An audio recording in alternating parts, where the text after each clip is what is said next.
excuse me while I whip this out. You want answers? I think I'm entitled. You want answers? I want the truth!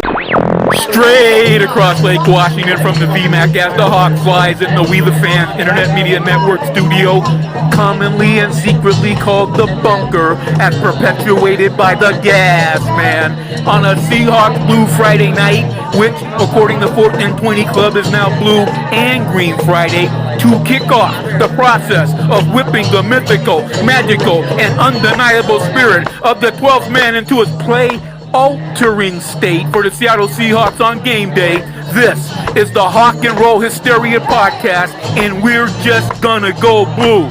I'm the DJ and the point man of the Fans Revolution, with longtime internet sports show host, The Insider, Steve Silver, and at the helm of the Hawk and Roll Hysteria podcast on video, navigating the choppy waters of the World Wide Web after a decade on sports radio, the former pilot of Chopper 950, the Captain, Brian Apker. Let's rock and roll, you guys.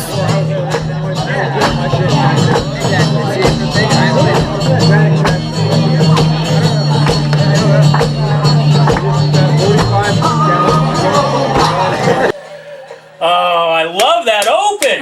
Let's give it up for Commando Dave. Welcome into Hawk and Roll Hysteria, another Blue Friday, week 2. We've got the Insider Steve to my left, Commando Dave to my right. What's up, Brian Abker. Man, oh man, this is something I didn't think we were going to do this soon. And that is open up week 2's podcast, talking about a loss. Then we'll transition into the Packers game. Yeah. But they fell, guys. They went down 31-23. It's ironic that they scored 31 points. They were missing number 31 on the field. It showed on defense.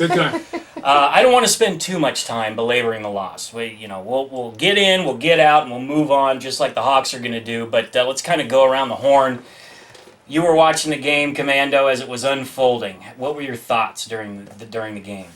My thoughts were it was ironic that a podcast like ours, Hawk and Roll Hysteria video podcast that we're putting out on YouTube, of course, and at hawkandroll.com, and how in our intro we mentioned that our big sponsor is 4th and 20 Club.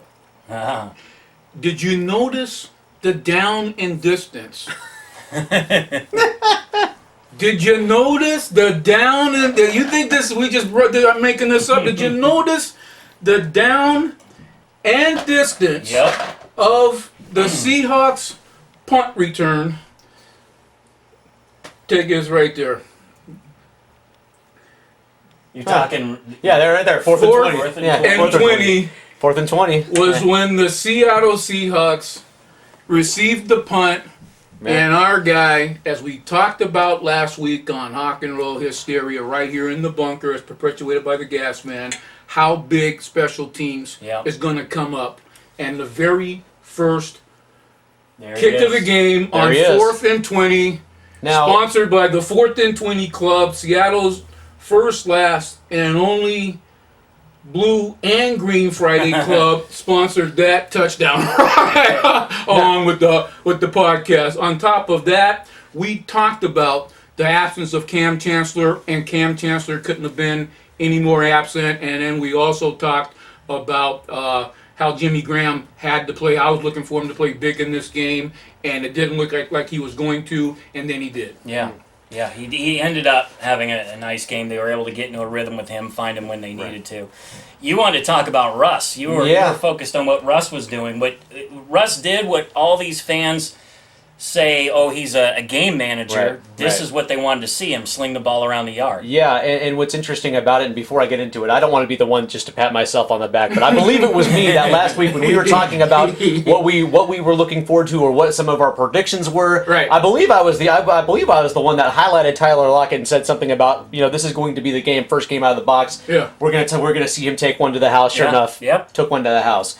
I don't want to. It's on video. We'll check the podcast. Yeah, we can always go through the tape. I mean, if you want to roll the tape, we can do that. It's all good. No.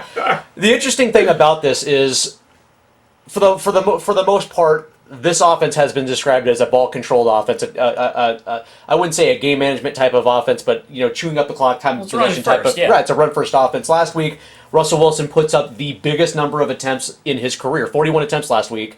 And for the most part, this wasn't a situation that was dictated based on the score. I didn't think at any one point where the Rams were even starting to pull ahead. I understand that defense brought the house, understandably. Marshawn Lynch, but he was still able to have some nice runs, being able to put in a situation that's going to be a little bit more giving for Russell Wilson. And yet on downs where we'd expect to see the beast, Russell Wilson was either bubble screen, short passes. I didn't necessarily see any. I didn't necessarily see passes in the middle zone, but he was more apt to throw the ball. And I don't know if this was a Darrell Bevel issue. I don't know if this was just something that.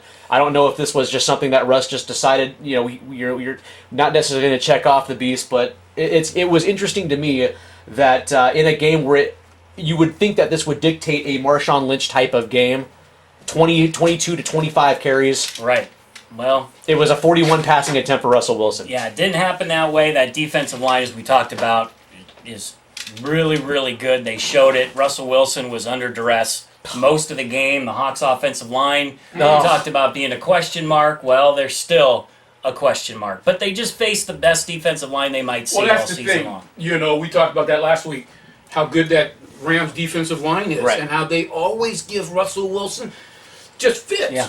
Yeah, and he held on to the ball a couple times way too long. We were talking about coming into last week. When we first started the last preseason game, we were talking about this offensive line as being going to be a unit that's going to need at least 4 to 6 weeks, really just to come together to be cohesive.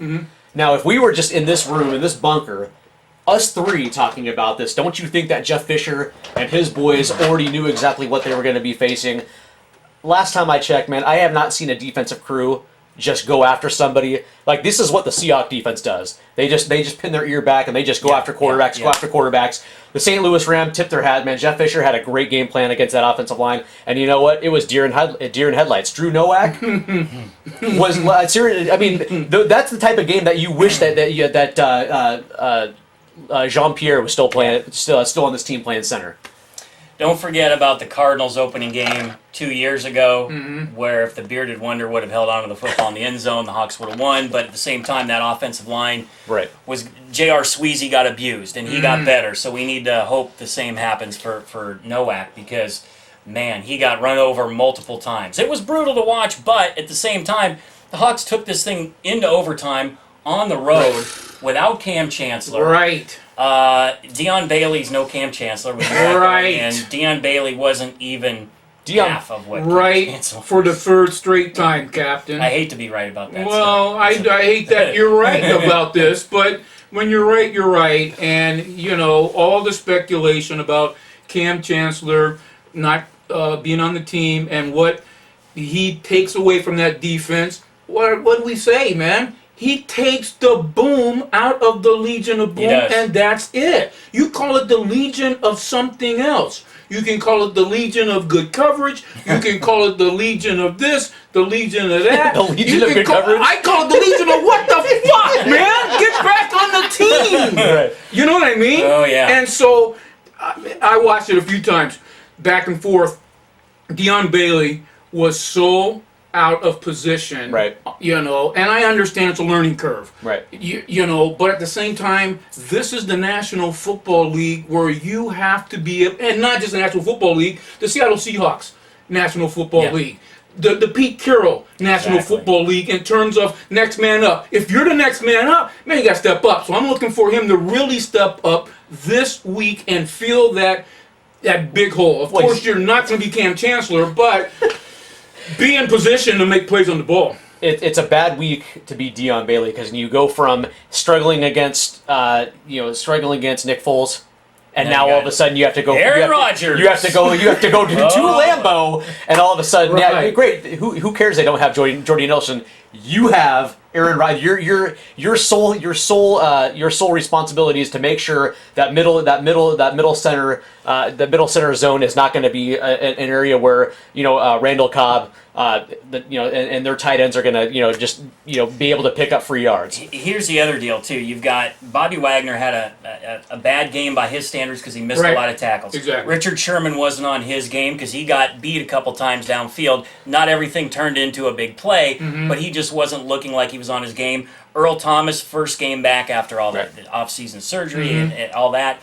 I think there's a lot of things that are going to be okay going into Green Bay. I don't know if they're going to be okay enough to get the win, but I expect that defense to look a lot better, primarily because tackling will be better. They're not going to tackle as poorly as they did against the Rams. The one disconcerting thing about not having Cam Chancellor on this defense, and we saw that it wasn't just the absolute debacle of a play where Deion Bailey trips over his own feet and Lance Kendricks gets the touchdown in the fourth quarter. It was Jared Cook going out, catching receptions, down the seam for 15, 20-yard clips in the first quarter that really kind of set the tempo for the Rams. It wasn't really even that. It's in the running game on first down. The last thing you want to do is give offenses second and short, third and short, and guys like Benny Cunningham and Isaiah Peed were going off for 3 to 5 yard clips on first down. Now, understandably, you have your front four that that's generally you're trying to set the edge and you're trying to get the running backs to go up the middle, and that's fine. So if Bobby Wagner is not on his game and he's missing tackles, and KJ Wright's not doing that as well too, then that's where Cam Chancellor comes. That's his bread and that is his bread and butter, and it's multiple assignments, it's multiple responsibilities, and as Commander was saying, the only thing that was consistent about Deion Bailey was the fact that he was completely inconsistent and nowhere where he was supposed to be. Starting with the lineup, man. I just thought they had him in a bad position at the beginning of every play. On the snap, he just seemed like he was outside back in it, and that is a Cam Chancellor type kind of role position, I guess. But he's got the size. He's got the the ferociousness for that type of position. Deion Bailey, I just seemed like he needed to be a little bit more in the center, center of the field, a little bit more off the line of scrimmage. But they had him too close, and so a lot of times he was just way out. Cam Chancellor's not coming back. All right, He's not going to be here. We're going to have to deal with that again. Can I rub this like beer? We got to move on. Can I rub the beer genie and rub the beer genie, and maybe he'll make a wish. Maybe he'll come back. Put him in your prayers tonight when you go to sleep. But he is not going to be there against the Packers. Final play of that game, Marshawn Lynch gets the ball. 4th and short, the play that everybody wanted to see in the Super Bowl. They ran it 3 other times during the game, and it worked. It did not work on that final play. Some of the Rams players said, listen, Marshawn lined up a little bit differently. We knew he was going to get the ball. So Marshawn had to tell. He kind of tipped the play. They knew it. They stopped it. Game over. Marshawn's mom says Bevel needs to be fired. It became a national story on ESPN. It was on First Take. It was on Mike and Mike. It was a national story. He needs to be prosecuted to the full extent of the law. So, fire Bevel? Yes or no? No. No. Yes or no? There's a lot of people out there that side with Mama Lynch that have wanted him gone for a long time because he's so, quote, predictable. You know what? The guy, you went to 2 Super Bowls as him as the offensive coordinator. I think the only reason there's a problem there is I don't think he and Marshawn Lynch are on the best of terms. I don't think they're the best of buddies. They're not going to go pop a Crown Royal in Marshawn's living room, and hang out. It's not going to happen. So I'm not for firing him, but boy, he can be frustrating at times. You have to admit that. Right? Yeah, no question. Right play, wrong formation. If it's 4th and 1 and you're dead set and running the beast, put Derek Coleman in front of him and you just run power eye straight up the gut. I mean, at least you're gonna put him in a running position to go forward, and you got a blocker right ahead. I mean, last time I checked, if you're in it's down in distance 4th and 1 and you're dead set against running, run it out of the power eye. I agree. 4th and 1, we'll see it again, and Marshawn will get the ball again. Oh, yeah. And he'll get it. Oh, yeah. He'll get it. Well,